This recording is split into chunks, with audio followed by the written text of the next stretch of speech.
bagaimana kriteria menilai bagus atau tidaknya efek hasil CGI pada suatu film? Bagus atau tidaknya sebuah film itu nggak bisa dilihat dari satu aspek saja. Itu bisa dilihat dari alur ceritanya, aktornya, aran sutradara, kostum, dan properti yang digunakan. Namun untuk standar CGI saat ini ya, biasanya dilihat dari kedetailan karakternya. Saya pernah lihat dalam film Star Wars itu apa ya,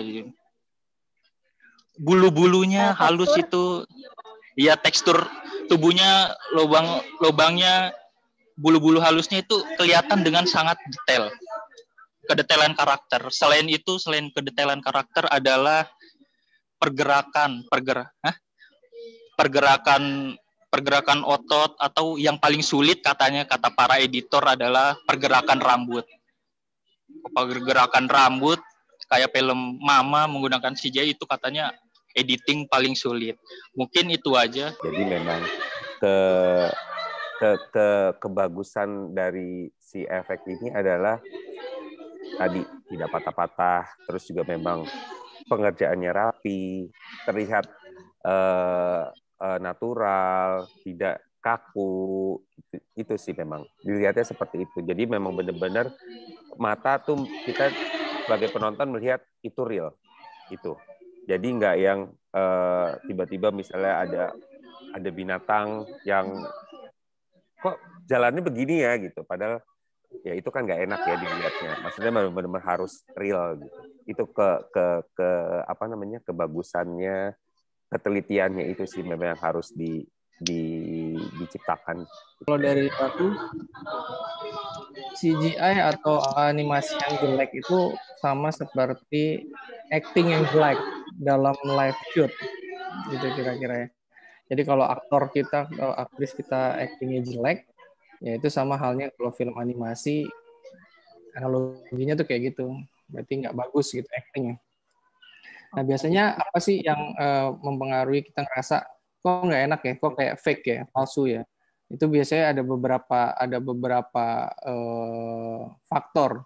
Salah satunya mungkin yaitu tadi detailing tekstur, kemudian lighting juga mempengaruhi. Jadi memang antara animator dan DOP itu harus bersinergi, karena apa yang dilakukan pada saat syuting, misalnya DOP ngelakuin ini source lighting-nya dari sini, nanti ini yang akan di chroma key, ini yang akan di green screen, nanti teknik 3D-nya seperti apa, itu paling nggak DOP udah harus lihat dulu gitu.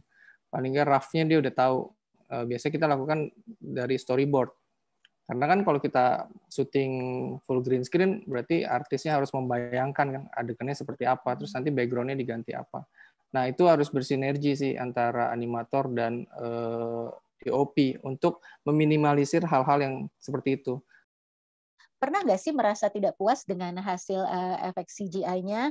Kemudian solusinya bagaimana supaya secara keseluruhan tetap terlihat baik? Pasti semua pekerjaan nggak ada yang sempurna ya. Pasti ada selalu salahnya lah. Kita juga manusia pasti punya salah juga gitu kan.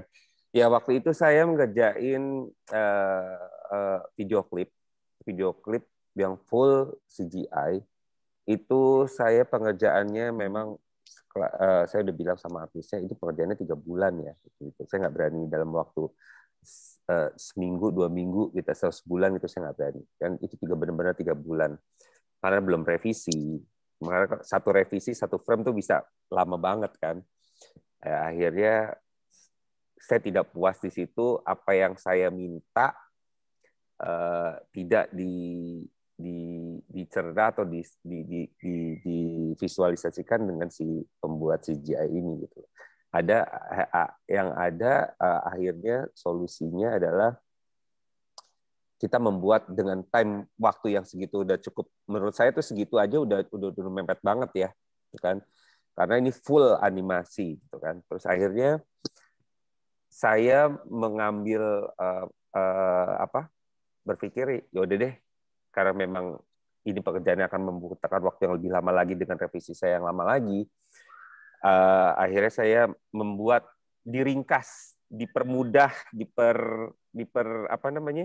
tidak dipersulit lah cara pengerjaannya gitu.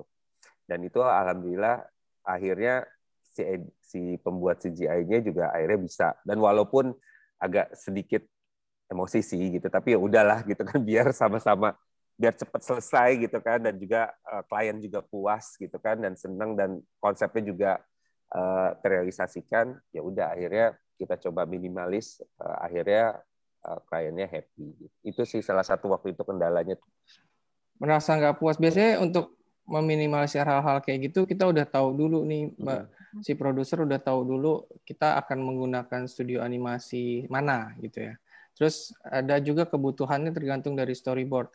Misal gini, untuk bikin liquid cairan, siapa ya yang spesifik bikin liquid yang bagus gitu ya misalnya, atau mereka biasanya udah punya portofolio kan, kita bisa pelajari dari situ. Ini sih cara saya untuk mengantisipasi akhirnya biar resiko-resiko itu nggak kejadian gitu.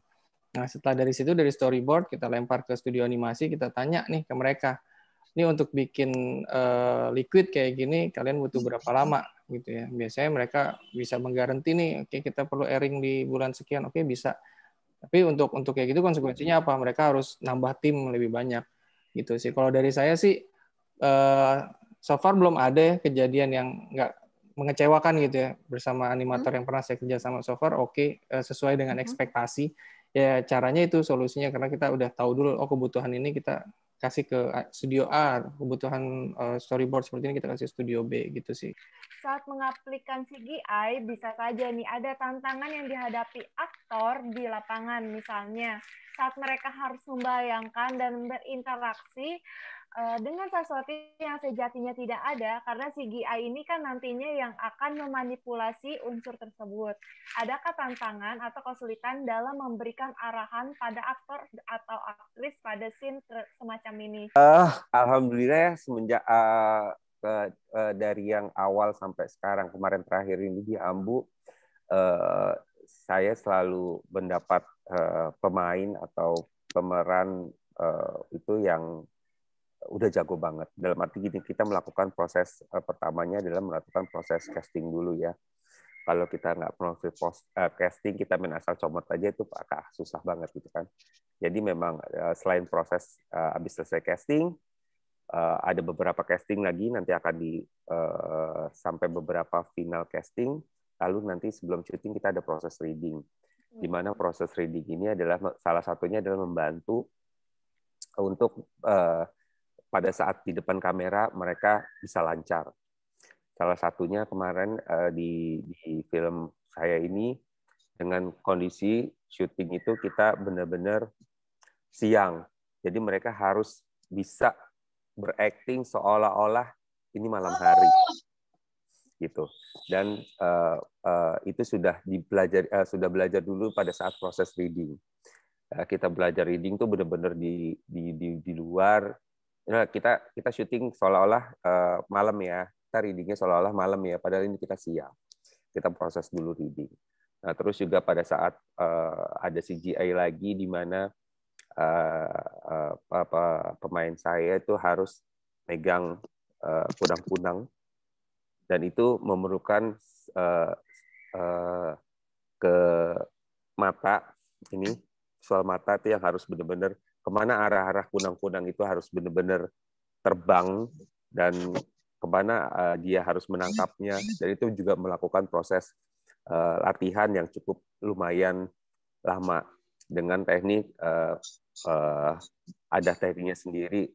Kita membuat seperti pulpen gini, kita taruh ada satu bola gitu, seolah-olah itu kunang-kunangnya kita lihat. Jadi memang ada proses belajarnya juga gitu. Jadi nggak langsung kita syuting gitu.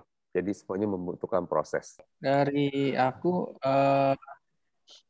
biasanya gini, kalau dari iklan kan memang kita biasanya sudah ada storyboard gitu ya. Sudah ada storyboard yang itu akhirnya kita bisa memberikan brief kepada pemain untuk kira-kira membayangkan adegan apa yang ingin kita visualisasikan gitu kira-kira. Tapi biasanya case-case yang saya hadapi gitu ya, kayak lebih ke ini sih, kalau saya bisa sharing lebih ke misal waktu syuting iklan Yamaha antara Valentino Rossi dan Maverick Vinales, dia nggak bersatu di satu frame. Jadi mereka memang karena protokol gitu ya, satu dan lain hal, ring satu gitu, jadi dia nggak mau di satu frame. Nah, akhirnya kita harus menggabungkan seolah-olah dia berinteraksi gitu, seolah-olah dia berinteraksi. Ya, jadi kita ya kayak tadi Mas Farid bilang, pakai beberapa teknik, misal kita pakai body double, yang tangannya kita kasih green screen, gitu, biar seolah-olah dia berinteraksi, bersentuhan gitu. Kemudian atau kita bisa kasih guidance eyeline, seolah-olah mereka berpandang-pandangan. Di manakah kita bisa menimba ilmu untuk memperdalam bidang CGI ini, baik belajar pada lembaga studi formal maupun informal? Itu sebenarnya sih tadi bisa sekolah di sekolah-sekolah film gitu loh. Sekolah film-film yang ada di Indonesia ya, gitu kan.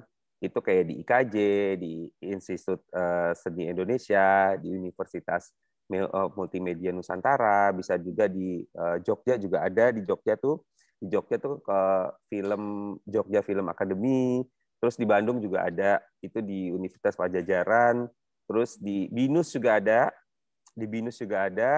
di SAE Institut Indonesia, terus juga ada di Bandung juga ada lagi di Institut Seni Budaya. Dan itu mereka juga punya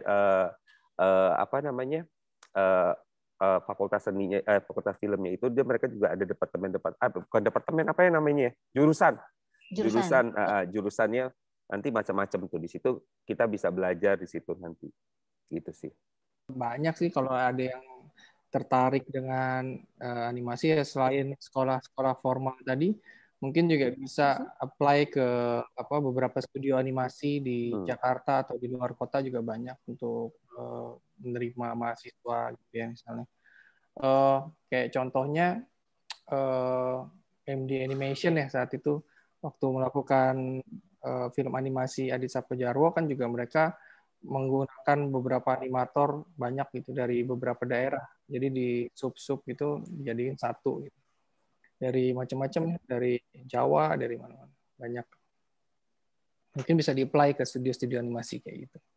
Beberapa ulasan di internet ini membahas beberapa film sekelas Hollywood yang dianggap gagal menciptakan efek CGI yang berkualitas. Apa yang menyebabkan terjadinya kegagalan atau kesalahan semacam itu? Miskomunikasi antara editor dan ya kreatornya. Mungkin salah satu, dan atau enggak kurang teliti, Mbak. Saya pernah film Transformer itu dikritik kurang pemotongan beberapa detik saja, tapi itu kelihatan. Cuma menurut kacamata orang awam itu nggak kelihatan, bagus-bagus saja. Namun yang melihat secara detail pas di pause ketahuan, oh ini masih ada orangnya megang lighting atau mic-nya kelihatan.